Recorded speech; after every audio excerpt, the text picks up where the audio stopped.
Hello again. So now we want to talk about ranking. And we're going to talk about, to start with, sort of the core idea in ranking algorithms. All right. Um, Core idea in most ranking algorithms, at least the ones we're going to study. All right. What we're going to do is we're going to transform both the user's query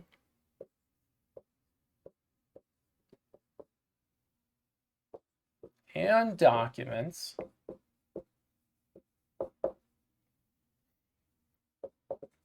into a set of features. All right, and the key features that we're used to having and going to be thinking about, you wouldn't be surprised that we're going to have words be the formation of an awful lot of these features. So the presence and the number of times that we see a word and also how important we think that word is. That forms one feature. So like the word dog, okay? How many times does it show up in a document? How rare is that word? Those will factor into a notion of what we consider with regard to that feature, the word dog. Then there'll be the word cat. So it basically all will take pretty much the whole vocabulary that we have. They'll all be separate features, all right? But besides those, which are definitely features that you would have expected, although this terminology of talking about them as features is not something that you would have expected, probably, but we'll use that terminology a bit more. But also things like, we might very well have the document's length. That's a feature to consider when we're ranking, long documents versus short documents. It could be a useful signal for us to help to understand whether or not we should return that document to a user or not, or how we should rank it. We might separately take documents, by the way, and we might actually give them some sort of spam score. And so this would be on the document, it wouldn't be on the query, but on the document side, we might pre-compute a score with how likely do we think this document is spam. And you might be used to spam in your email, but there's web spam as well. These are web pages whose purpose is to deceive you into clicking on the search results, go to that web page. You thought you were going to read an insightful article about Britney Spears, but instead you're sold, you're being shown an advertisement for various, fitness equipment or illegal drugs to buy or other sorts of crazy stuff. There's all sorts of things. And they've designed a page that is to deceive you to get there and to deceive the search engine as well, because otherwise the search engine wouldn't have wanted to show it to you. But you have things like that. And there are other measures. Classic one is this page rank, which pays attention to the structure of the web and which pages are linking to which pages. There are other forms other than PageRank. You can just even count the number of incoming links that we see for a given page. We can use that as a feature. There's all sorts of things, all right? And so these are things these are the signals that we're going to be using to try to decide how we should rank a document. Now, I wrote here, transform both query and documents into a set of features, and absolutely. So in general, we're not going to be looking at all this other stuff when we do our ranking. It will come into document length, will certainly come into play, but we're not going to separately have these spam scores and page ranks and stuff. Largely, we're going to see that we're going to take a query and a document. We're going to represent them the same way based upon, words. And then we're going to be having a measure of how similar the query is to the document. All right. And that similarity will be used for ranking. Now, let's continue, though, with the general outline of this. We've got these features. And for each feature, we're going to assign an appropriate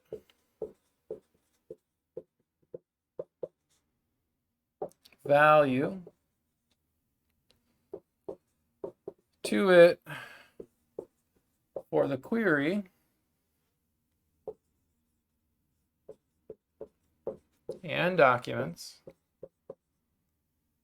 And in general, the way we set this up is that a higher value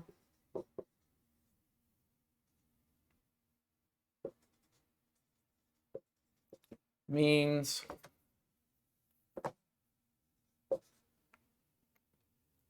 that we have more, so to speak, of this feature.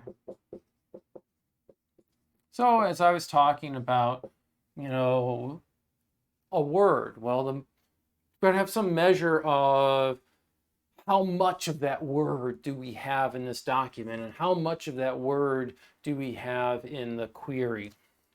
All right. Then we compute the dot product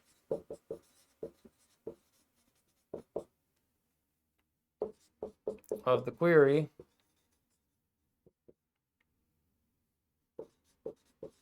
and document features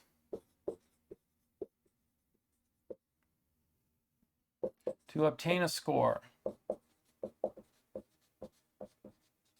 So when I was talking about measuring, say, similarity, what in the more general sense is we have features, both our query and our document are going to be given values for those features. Then over that set of features, we'll do the dot product to sum things up and obtain a score between a query and a given document. And we will do this for all the documents so that then we can rank our documents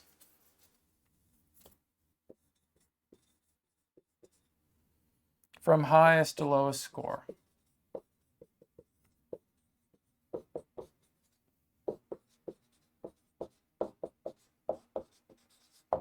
All right. That's our general idea of our ranking algorithm. So let's put this in the mathematical formulation that we see in the textbook. That's it in words. So we're basically got some sort of function between a query and a document. So this is our score of document D for query Q. All right. And just to note that the score, we need to compute it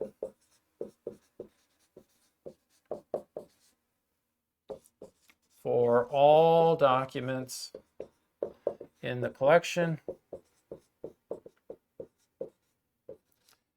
And then we sort. All right, that's just the start. Let's actually show the rest of the equation. All right, so what we're going to do is we're going to do a summation over I. So this is over the set of all features. So we're going to have all these features. And then we'll have G sub I for the Q for the query and F sub I for the document. So G sub I, what we're talking about here is a function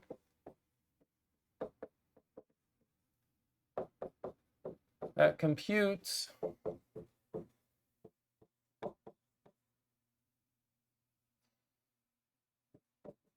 the value or we could call it the weight of feature I in the query. All right, so we're going to be summing up over all the features, and we'll have a weight or a value when given a query for feature I. What is that weight that we compute? All right, and so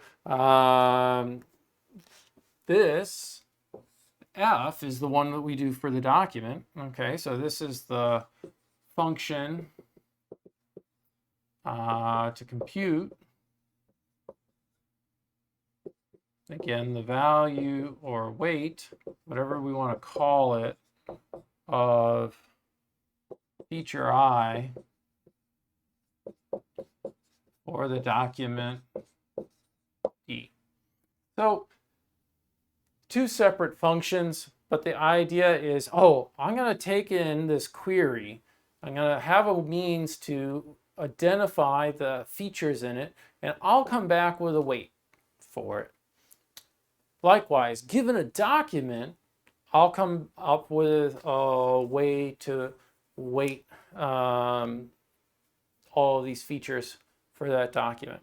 So you might say, well, okay, so you said you could have weights for, words, and we know a lot of queries are only a couple of words. Well, there are all sorts of ways to end up with weights for more than just the words that the person has typed in. But even so, that's actually when we talked about this, the relevance models, this blind feedback, pseudo-relevance feedback. A lot of that is about coming up for other weights for words. And you can, again, envision things like synonyms and stuff like that. But anyway, let's just say we have the words for the query. You could very simply envision something that's like, yeah, the words in the query, maybe I'll give them a weight of 1. And the words that aren't in the query, I'll give them a weight of 0. Okay? So if you then did, some weight for the words in the document, you would basically be saying, oh, I'm going to end up ranking all these documents by their scores for the words that we find in the query. All right, this is at the core of most of the algorithms. You'll see some way that it ends up that this is the function, this is the computation that we have. We're going to end up with this dot product. And as I said, envision that we do have this notion where it's, well, for the words in the query, we're going to compute something. We're going to give some positive weight. But for the words not in the query, we'll give like a 0 weight. This should then point to when you think about our inverted index. So if words that are not in the query have no weight, oh, perhaps we don't have to look up any of those inverted those posting lists for any of the other words in the collection. We would only probably need to look up the posting lists for the words in the query, just like you only had to do for the Boolean and retrieval. So this is, again, a foundation tied to the infrastructure, the index, the inverted index, that then allows us to very quickly compute scores across for all the documents. All right, so that's the general overview. Next, we're going to talk about specific ranking algorithms.